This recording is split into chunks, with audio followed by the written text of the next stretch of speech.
안녕하세요. 천문학자 이명현입니다. 코스모스 한 번쯤은 들어보셨을 테고요. 아마 집에도 그 책을 가지고 계실 텐데, 칼 세이건이라고 하는 천문학자가 1980년에 만든 다큐멘터리와 책이 있습니다. 그 코스모스 책 아마 읽어보신 분도 있으시겠지만, 읽고자 하는 노력을 했지만 여전히 읽지 못하신 그런 분들이 계실 겁니다. 이번 시리즈를 통해서 코스모스 책에 대한 이야기, 또 그 코스모스 다큐멘터리와 책과 관련되어 있는 숨겨진 이야기, 그 다음에 어떻게 책을 읽을 것인가, 이런 이야기들을 좀 해보도록 하겠습니다. 저도 코스모스를 읽고 자란 세대고요. 아마 그 코스모스에 대해서 많은 여러 가지 생각들을 가지고 계실 텐데, 그런 이야기를 좀 나눠보도록 하겠습니다. 제가 굉장히 좋아하는 만화책이 있는데요. 그 일본 작가분이 쓰신 거예요.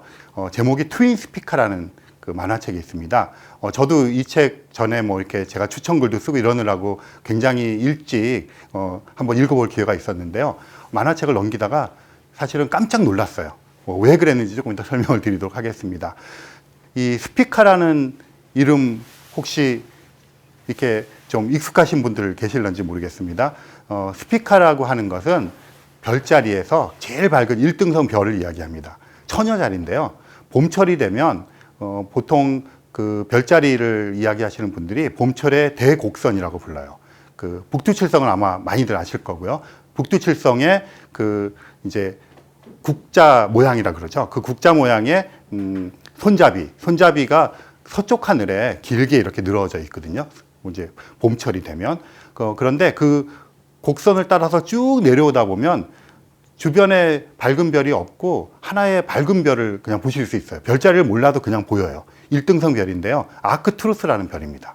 근데 이 아크투루스라는 별은 목동 자리에서 제일 밝은 1등성 별이에요. 근데 그 아크투루스에서 조금 더 곡선을 따라서 쭉 내려오시면 또 밝은 별이 보이는데, 언뜻 보면 하얗게 보이고요. 좀 자세히 보면 푸릇푸릇하게 보입니다. 그 별이 바로 스피커예요. 처녀자리입니다. 그래서 목동 자리에 아크투리스, 그 다음에 처녀 자리에 스피커, 이게 뭔가 조합이 되잖아요. 그래서 이 만화책의 제목이 트윈 스피커인데, 그 소녀의 이야기예요. 근데 이 소녀의 아빠가 그 우주선을 만드는, 로켓을 만드는 회사의 엔지니어였던 것으로 기억하는데, 이제 그 아빠가 설계하고 만든 우주선이 이제 발사가 됩니다. 발사가 되는데 이제 이야기가 전개되려고 하니까 사건이 터져야 되겠죠. 그 우주선이 발사를 하다가 폭발을 합니다. 근데 그 파편에 맞아서 엄마가 돌아가셔요. 그러면 이제 이 소녀는 어떤 트라우마를 갖게 되겠죠. 그런데 이 소녀가 우주 비행사가 되는 학교를 들어갑니다. 그래서 이제 성장하는 성장기를 나타내는 거죠. 그런데 제가 그 말을 하려는 게 아니고요. 이 책을 혹시 보신 분이 있으면 한번 훑어보시면 3권입니다. 3권에 보시면 코스모스 책이 나와요. 그 약간 느닷없을 수도 있습니다. 뭐 근미래를 얘기하는 SF 만화니까 코스모스라고 하는 그런 당대에 그런 교양과학책이 들어가는 것 자체가 이상할 건 없는데, 뭐 사실 이렇게 맥락이 맞게 들어가진 않잖아요. 근데 그 코스모스라는 책이 한 컷으로 나옵니다. 그리고 아주 오래됐지만 지금도 다시 본다는 멘트가 있고, 그 다음에 말풍선으로 뭐 옛날에 아는 오빠가 준 거야 뭐 이런. 그래서 가만히 생각을 지금 좀 해보시면, 왜 이 만화가는 자기가 만든 SF 판타지 만화에 코스모스를 굳이 넣었을까? 책 표지를 이렇게 그려가지고요. 아마도 이 만화가에게 있어서 코스모스라는 책은 단지 과학책이 아니라 자기 인생을 뭐라 그럴까, 이렇게 좀 변화시켰던 그런 책이었을 거라고 생각을 합니다. 그러니까 구태여 그렇게 집어넣고, 그런 이야기를 통해서 코스모스를 한 번 더 알려주고 싶은, 그러니까 사실 그런 게 있습니다. 저도 이제 제가 고등학교 때 코스모스 책을 처음 봤는데, 그때 봤던 기억들이 있어서 제 또래의 친구들이, 지금은 막 책도 안 읽고 이런 친구들이 자기 아이들한테 코스모스를 다시 읽히고 싶다고 저한테 와서 이렇게 문의를 하는 경우가 있어요. 그런 걸 보면 이제 우리가 성장을 해서 그때 가졌던 굉장히 좋은 추억과 기억들, 이런 것들을 자녀 세대에게 좀 전달하고 싶은 욕구가 있는 것 같고, 아마 이 만화가도 그런 것 같아요. 제가 좀 길게 말씀을 드렸지만 그런 코스모스라는 책이 조금 심상치 않은 책이다, 이런 것들을 아마 조금 느끼시기 시작하셨을 거예요. 이런 예들은 굉장히 많이 있는데요. 내가 또 한 가지 말씀을 좀 드려보겠습니다.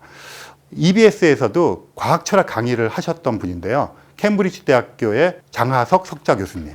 아마 기억하시는 분도 있을 테고요. 과학 철학, 과학사를 하시는 분인데 이분이 예전에 낸 책 중에서 온도계의 철학이라는 책이 있습니다. 원래 영어 제목은 Inventing Temperature. 그러니까 이분은 이제 영국에서 활동하시면서 모든 책들을 영어로 쓰세요. 그래서 한국말로 번역을 해야 되는데 Inventing Temperature 그러면 온도를 발명했다는 소리잖아요. 근데 우리나라 제목은 온도계의 철학이에요. 이 장하석 교수가 이 책을 쓴 거는 사실 이게 두꺼운 책입니다. 저도 서평을 쓰느라고 이분의 책을 처음 읽었는데 솔직히 말씀드리면 저도 몇 번 지워 던졌어요. 이게 엄청 좋은 책이에요. 이 장하석 교수 얘기를 조금 하면 원래 물리학을 전공하셨어요.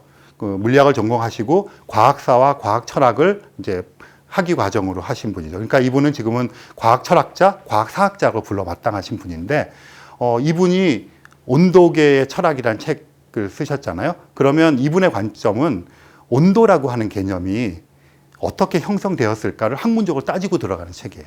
그러니까 지금은 우리가 섭씨 25도 그러면 어떤 사람은 약간 덥다고 느낄 테고 어떤 분들은 약간 쌀쌀하네라고 느끼실 거예요. 그건 각자의 느낌이지만 섭씨 25도라고 하는 물리적인 의미는 누구에게나 동일해요.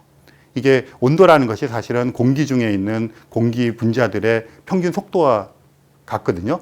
그렇지만 생각해 보시면 이렇게 합의될 때까지 굉장히 많은 논쟁과 논란들이 있었을 거 아니에요. 그거를 그냥 우리가 에피소드가 아니라 학문적으로 어떻게 어떤 절차를 거쳐서 이렇게 형성되었을 하나하나 꼼꼼히 찾아 들어간 책이 이 책이에요. 그러니까 어떤 사람에게는 너무나 멋진 책이겠지만 아니 왜 그걸 나 같은 사람도 알아야 돼? 그렇게 생각하면 힘들죠, 읽어내기가. 이런 장하석 교수가 끝끝내 찾아내지 못한 것도 있어요. 섭씨가 어떻게 형성되었는가는 추적을 해서 끈질기게 추적을 해서 찾아냈어요. 화씨라는 거 있잖아요. 미국에서 주로 쓰는 화씨라는 것이 언제 누구에 의해서 쓰이기 시작했고 확립되었을까를 추적을 했는데 근접했어요. 끝끝내 못 찾았어요. 그래서 이 책은 그렇게 집요한 책이고요. 그래서 이 책이 나오고 그 다음에 장하석 교수가 했던 여러 가지 행동과 이제 발표했던 학술적인 결과들 때문에 장하석 교수님이 런던에서 이제 교편을 잡고 계시다가 캠브리지 대학교로 이제 스카웃을 당한 거죠. 그래서 석좌 교수로 계시는데 이 책이 전 세계적으로 이 책이 번역될 때 제가 편집자분한테 들은 건데 3,000권이 팔렸다 그래요. 전 세계적으로 영어 책. 그러니까 결국은 과학사와 과학철학을 전공하는 사람들만 사서 읽었다 이런 거잖아요. 우리나라에 번역되어서 이 출판사 대표님한테 제가 얘기를 들었는데요. 3만 권 이상이 팔린 걸로 알고 있어요. 초창기에. 읽었겠습니까? 저는 안 읽었다고 생각합니다. 한 1%? 저도 한 3번 정도 이렇게 좀 이렇게 막 심란해 하면서 읽었고 이제 서평 쓰고 이렇게 하느라 그랬거든요. 정말 좋은 책인데 쉽게 교양으로 읽을 책은 아닌 것 같아요. 하지만 그 과학책들 많이 읽어보셨고 그런 과학적인 방법론 이런 것들에 취미를 가진 분들한테는 정말 좋은 재미있는 책이 될 수도 있어요. 얘기를 제가 좀 길게 했는데요. 이 온도계의 철학이라는 책 한번 꼭 보시길 바라고요. 다 읽지 않으시더라도 서문 읽어보시라고 제가 좀 권하고 싶습니다. 그러니까 항상 그 여러분들이 아마 책 읽을 때 서문이라든가 해설이라든가 뭐 인덱스 이런 건 다 보통 빼잖아요. 본문만 빨리 읽는데 저는 예전부터 책을 받았을 때 우선순위가 있어요. 무조건 목차부터 봐요. 목차를 쫙 보면 책을 안 읽어도 뭔가 이렇게 내용을 알 것 같아요. 그래서 안 읽고 가도 읽은 것처럼 한 50%는 떠들 수가 있거든요. 그러니까 목차라는 게 사실은 굉장히 고심하고 고민을 해서 만들어 놓은 일종의 정말 키워드들이잖아요. 그래서 목차를 보는 게 되게 중요하고요. 그 다음에 뒤에 해제를 보는 것도 되게 중요하고 인덱스가 정말 중요해요. 그러니까 인덱스만 한 서너 페이지 쭉 보면 이 책에 나올 내용들을 얼추 상상할 수가 있거든요. 이 온도계의 철학 서문을 보면 굉장히 멋집니다. 이 장하석 교수가 이제 자신이 이 책을 쓰는 이야기도 했지만 거기에도 코스모스가 등장을 합니다. 코스모스란 책을 이 장하석 교수님은 중학교 3학년 때 처음 접하셨다 그래요. 그랬는데 이 칼 세이건의 코스모스가 자신의 과학의 열정을 키워줬다고 적시하고 있어요. 과학의 열정을 키워줬죠. 이게 천문학책이고 우주에 관한 책이잖아요. 저도 그 고등학교 2학년 때 코스모스 책과 다큐멘터리를 처음 만났는데 정말 따끈따끈한 화보집으로 저는 너무나 멋지게 이 책을 읽었었던 기억이 나요. 그 비디오도 보고 텔레비전 방송도 보고 몇 번이나 돌려봤는지 몰라요. 그런데 코스모스 책을 이제 과학의 열정을 이끌어준 책으로 장하석 교수가 봐서 이분도 이제 물리학을 전공을 하시게 되셨죠. 근데 그 다음에 나오는 말이 굉장히 중요해요.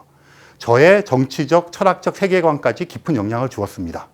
그러니까 코스모스 책은 단지 과학적인 어떤 지식과 과학적인 세계관을 갖춰주는 책일 뿐 아니라 이분의 정치적인 철학적인 세계관이라 그러면 그냥 인생 책인 거잖아요.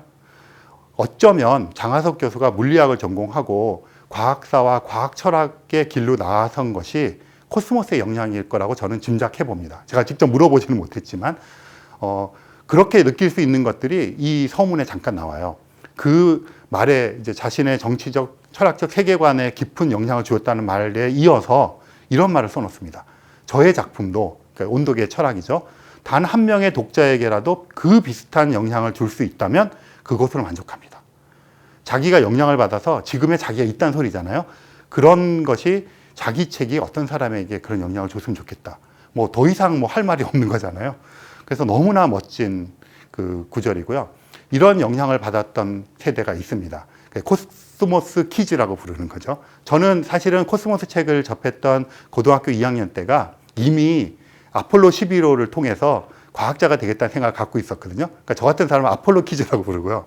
그래서 코스모스의 충격이 장하석 교수만큼은 아니었을 것 같아요. 하지만 아폴로 키즈, 코스모스 키즈, 그리고 더 전에는 스푸트니크라고 하는 1957년에 발사했던 옛날에 그 소비에트 연방에서 발사했던 그 인공위성이 있거든요. 인류 최초의 그 인공 구조물이 대기권 밖으로 나간 거죠. 그래서 스푸트니크 키즈라는 것도 있어요. 그리고 이제 아폴로 키즈, 11호 키즈죠. 그 다음에 이제 코스모스 키즈. 그러고 보면 그 이후에 이만큼 임팩트가 있는 사건들이나 책이 별로 없었던 것 같아요. 뭐 물론 세상이 다양화되고 그런 것들이 있지만 저희 세대는 그래서 지금도 친구들이 전부 다 저 보면서 자기 어릴 때 천문학자 되고 싶었다고 이런 말 하시는 분들이 굉장히 많아요. 한 번은 제가 소설가 김현수 씨랑 같이 대담도 하고 같이 교류할 기회가 있었는데 김현수 씨가 천문학자가 되고 싶었대요. 그분도 코스모스 얘기하시면서. 그런데 정말 다행히도 천문학과 떨어지셨어요. 그래서 이제 문학을 하셨잖아요. 만약에 그분이 천문학과 갔으면 우리가 김현수라고 하는 작가를 맞이하지 못했을 거 아니에요. 그래서 그분 책을 보면 천문학 얘기가 엄청 많이 나와요. 뭐 머리철 자리에 어쩌고 저쩌고 빅뱅 우주론이 어쩌고 저쩌고. 그러니까 그런 열정을 아까 그 일본의 만화가처럼 한국의 소설가가 갖게끔 하는 책이 코스모스인 것 같아요.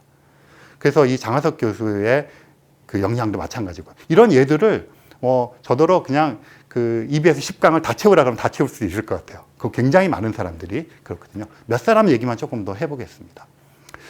최근에 그 2020년 3월에 코스모스 시즌3 다큐멘터리가 방영이 되었어요. 칼 세이건은 1996년 12월 20일 날 돌아가셨지만 그 돌아가실 당시에 이제 반려자였고 아내였고 동료였고 기획자였던 앤드류안이라고 하는 분이 계신데요. 그 앤드류안이라는 분이 코스모스 가능한 세계들이라는 이름의 다큐멘터리 시즌3와 책을 내셨어요. 그래서 그 책이 나오면서 이제 그 코스모스가 1980년판 코스모스가 재조명을 받기도 하고요. 그렇게 되면서 많은 사람들이 코스모스 잊혀져 가고 있던 코스모스를 다시 한번 읽어봐야 되겠다, 다큐멘터리를 봐야 되겠다 이런 생각들이 좀 이제 그 많이 많아지신 것 같아요 주변에서. 그래서 그 굉장히 전 요즘에 기뻐하고 있는 것 중에 하나가 정말 몇십 년 동안 책을 안 읽던 고등학교 동창들이 코스모스 책을 읽어보겠다고 이렇게 자기네끼리 모으고 있어서 저를 이제 가이드로 데려가겠다는 그래서 너무나 기뻐요. 그 고등학교 시절에 막 그런 얘기 같이 하던 친구들이 같이 이런 얘기 이 정도로 지금 어쨌든 코스모스가 재조명을 받고 있는 거거든요. 세상 물정의 물리학, 관계의 물리학 이런 것들 책을 쓰신 김범준 교수님이라고 계시거든요. 사회 물리학을 하세요. 통계 물리학. 그분이 칼 세이건은 내 코스모스는 제 인생의 책입니다. 뭐 이렇게 하고 이제 시작하는 트윗을 올리셨어요. 그래서 이런 예들이 굉장히 많아서 지금까지만 이렇게 말씀을 드려도 이 코스모스는 뭔가가 있는 책이겠구나 이런 생각을 하실 거예요.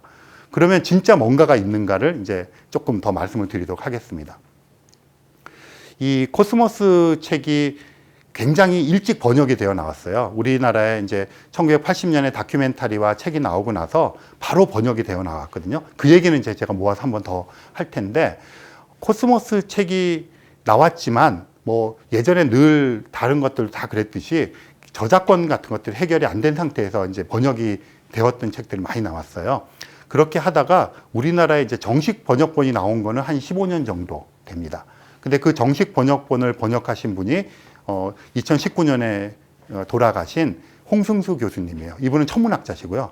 정통으로 천문학을 전공하신 분이 이제 번역을 하셨는데, 그분이 그 일종의 번역 후기랄까요? 번역에 얽혀 있는 에피소드들, 그 코스모스 책에 대한 자신의 단상, 이런 내용들을 그 강의를 한번 하셨어요. 그 강의하신 걸 모으고 그 책에 이제 저를 비롯해서 몇 사람들이 이제 그 홍승수 교수님과 코스모스에 대한 이야기를 쓰고 해서 이렇게 묶어놓은 작은 책이 있는데요. 나의 코스모스라는 책이에요. 홍승수. 이분이 코스모스 정식 번역판의 번역자시거든요. 근데 이 재밌는 이야기가 있어요. 이 얘기까지 해야 이제 코스모스가 진짜 얼마나 어떤 책인가를 아실 텐데, 이분 이제 그 책에 보면 에피소드들이 나오는데 이런 이야기가 나와요. 나는 칼색을 좋아하지 않았다. 코스모스 책을 정식으로 번역하신 분이 나는 코스모스 책을 좋아하지 않았고 칼색을 좋아하지 않았다. 이런 말씀을 딱 써놓고 왜 그런가 하면 이유를 두셨어요. 심지어는 이분이 미국에서 활동을 하고 계실 때 칼세이건이 미국에서 한참 활동을 하고 계셨어요. 홍승수 교수님이랑 연배가 비슷하거든요. 그런데 이 홍승수 교수님은 그 여러분들이 교수, 한국에 있는 나이든 교수하고 머리에 떠올리시면 여러 가지 생각이 떠오르실 거예요. 뭐 선비적인 그런 것도 있지만 약간 좀 꽉 막힌 사람, 이런 거 있잖아요. 그래서 예전에 이제 저희 선생님들도 그랬지만 교수님들이 그 어떤 학문의 세계에 있는 학자가 대중적으로 나서서 뭐 어떤 일들을 하는 걸 굉장히 탐탁치 않게 생각하는 풍조가 있었어요. 지금도 없다고는 할 수 없지만 많이 이제 완화되고 좋아졌죠. 이 홍승수 교수님도 전형적으로 그러신 분이에요. 공부를 열심히 해야 되고 뭐 학문적으로 그래야 되고, 그래서 학생들 원성이 자자한 교수들 있잖아요. 열심히 했는데 그냥 한 명만 A+ 주고 막 이런 교수님들 있잖아요. 자기 마음에 안 차면 그냥 F 주고. 그래서 굉장히 깐깐하고 그러신 이제 전형적인 교수님인데, 그러니까 이분 생각에 칼 세이건처럼 텔레비전 나오고 책 쓰고 뭐 일종의 셀럽이 된 사람이잖아요. 그런 사람의 행태가 굉장히 못마땅했겠죠. 그래서 코스모스 안 읽었을 뿐 아니라 칼 세이건에 대해서 그런 편견을 가지고 계셨대요. 그래서 출판사에서 코스모스 책을 번역해달라고 정식으로 요청을 하는 그 자리에서 단칼에 거절하셨대요. 그랬는데 이제 이 출판사의 편집자 분이 왜 당신이 코스모스 책을 번역을 해야 되는가를 이제 계속 설득을 하고 그야말로 삼고초려를 하고 이렇게 하셨대요. 생각이 이제 여러 가지가 왔다 갔다 할 거 아니에요. 도대체 왜 이거를 나더러 하라 그러지? 그리고 도대체 코스모스라는 게 뭐야? 칼 세이건 그 내가 생각하기에는 엉터리 같은 사람의 그 책인데 왜 지금도 이렇게 몇십 년이 지났는데 번역을 하려고 그러지? 뭐 이런 좀 과학자이기 때문에 모든 것에 의심하는 자세가 있거든요. 그래서 그런 게 들기 시작하셨다 그래요. 저한테 이제 말씀을 해주신 건데 주변에 사람들한테 몰래 물어봤대요. 코스모스가 어떤 책이야? 칼 세이건. 그러니까 약간 이렇게 직접 물어보지 않고 약간 이렇게 무심코 던지는 듯한 그런 거 있잖아요. 그랬더니 100% 찬사를 보냈다는 거예요. 그래서 이게 뭐지? 하고 흔들리셨대요. 그래서 그러면 얼마나 칼 세이건이 엉터리인지를 내가 한번 작정하고 번역을 해보자 하고 번역을 시작하셨는데 번역을 하면서 충격을 받으신 거예요. 일단 이 책을 거의 4년 넘게 번역을 하셨어요. 천문학자, 이건 그냥 그저 그런 천문학 책이라고 생각하셨던 것 같아요. 근데 보니까 첫 번째 챕터부터 여기는 막 역사, 철학, 뭐 문학, 지리 이런 것들이 막 마구마구 다니는 거예요.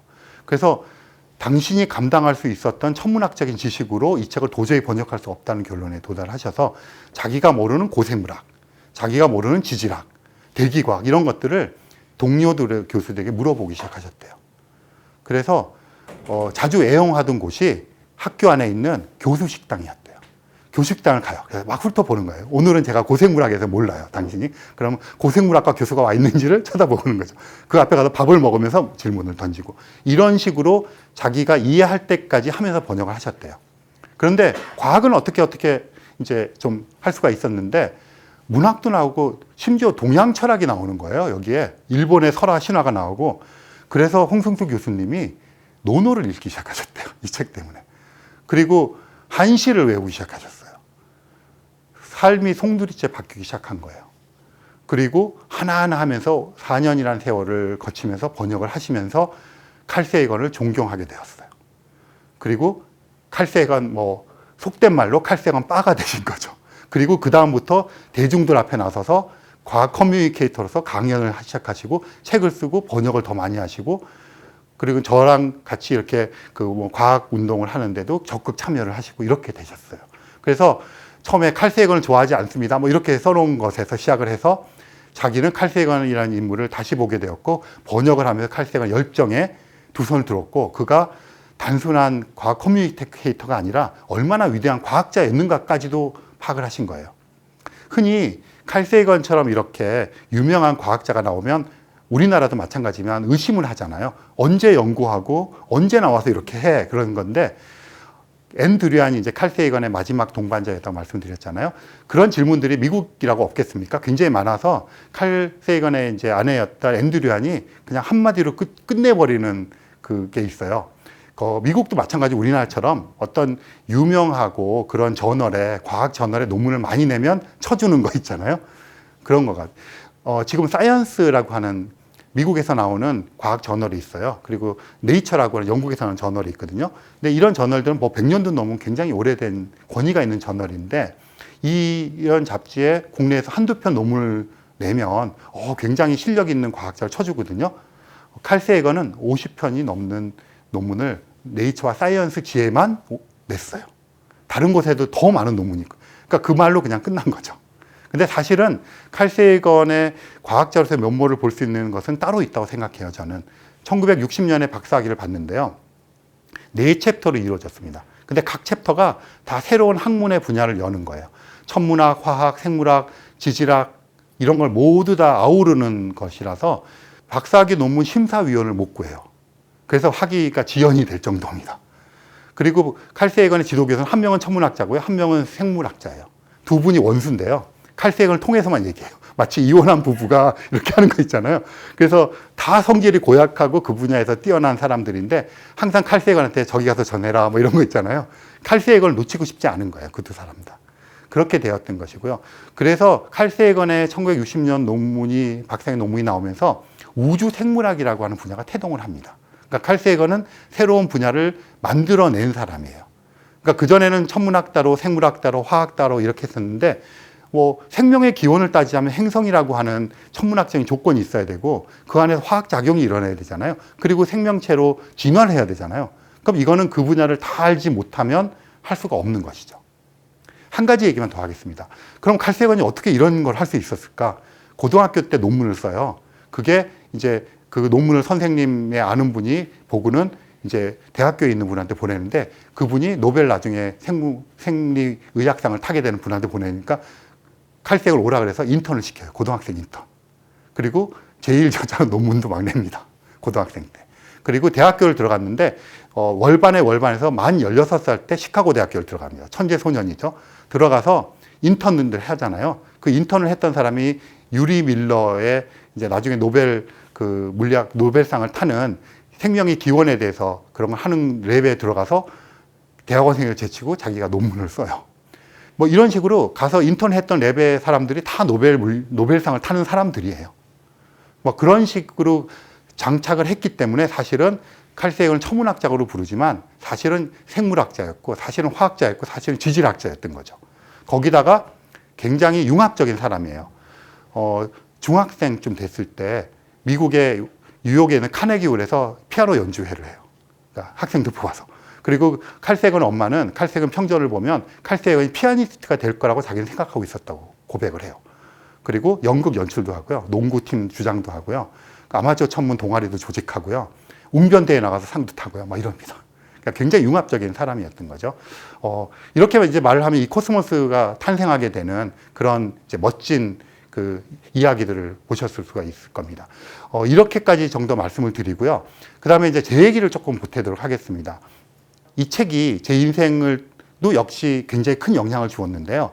제가 고등학교 2학년 때 코스모스 책을 이제 처음 읽었어요. 다큐멘터리를 보고. 코스모스라는 책이 처음 나왔을 때 저는 그 책을 보고 정말 가슴이 뛰면서 읽었던 게 따끈따끈한 당시의 최신의 천문학 화보집이었어요. 1977년에 보이저 1호와 2호가 발사가 됩니다. 그래서 1979년이 되면 보이저 1호가 목성 근처를 지나가면서 목성과 목성의 달의 사진을 전송을 해요. 그 사진들이 코스모스 책에 실려 있었어요. 그래서 저는 이 책을 읽으면서 그냥 이 책은 지금 따끈따끈한 최신의 천문학 책으로만 읽고 딱 맨날 그 사진 보고 흐뭇해하고 사진 보고 흐뭇해하고 이렇게 읽었어요. 그런데 어느 날 저희 집에 놀러 왔던 문학 동인을 같이 하던 친구들이 책을 빌려가기 시작했어요. 비디오도. 그러더니 오더니 이상하다는 거예요. 네가 이거 천문학 책이라 그랬잖아. 근데 아닌데? 이러는 거예요. 이건 문학 책이라는 거예요. 제가 되게 타박을 했어요. 이 무식한 것. 그러고 그 다음에 어떤 친구를 오더니 이거는 역사책이라는 거예요. 그럴 리가 없다 내가. 너 잘못 읽었다. 너 과학을 몰라서 그래. 이랬거든요. 그렇게 넘어갔어요. 그리고는 코스모스 책을 읽어볼 기회가 없었거든요. 근데 유학을 가서 이제 학위를 마치고 연구소 생활을 하다 귀국을 해서 이제 코스모스라는 책에 대해서 강연을 해달라는 이제 강연 요청을 받고 책을 정말 다시 읽기 시작한 거예요. 제가 읽었던 그 책이 아니에요. 그래서 친구들한테 얼마나 미안한지 제가 그때 친구들한테 연락을 해서 그때 내가 미안했다고까지 고백을 했어요. 이제 읽어보니까 역사책이고 이제 읽어보니까 철학책이고 그래서 정말 놀라움에 휩싸여서 그 강연을 했던 것 같아요. 그래서 지금도 이번에 이제 EBS 이 강연을 하기 위해서도 책을 다시 한번 읽었는데요. 제가 항상 코스모스 책 읽기를 하던 강연을 하던 그게 단발성이든 뭐든 간에 가장 최신의 버전의 책으로 다시 읽어요. 물론 속도가 빨라졌죠. 읽을 때마다 새로운 게 나오고 이런 게 있었나? 생전 처음 보는 거예요. 수십 번을 읽었는데. 이게 이 코스모스가 갖고 있는 그 입체적인 어떤 의미고요. 그렇기 때문에 여러 사람에게 과학뿐 아니라 철학적인 어떤 또는 그 사람의 인생관을 바꾸는 그런 지침서가 되었던 것 같아요. 그래서 여러분들도 제가 느꼈던 또 오늘 언급했던 여러 사람이 느꼈던 그러한 코스모스에 대한 감정 이런 것들을 같이 공유할 수 있으면 정말 좋겠다고 생각을 합니다. 네, 오늘 강의는 여기서 마치도록 하겠습니다. 감사합니다.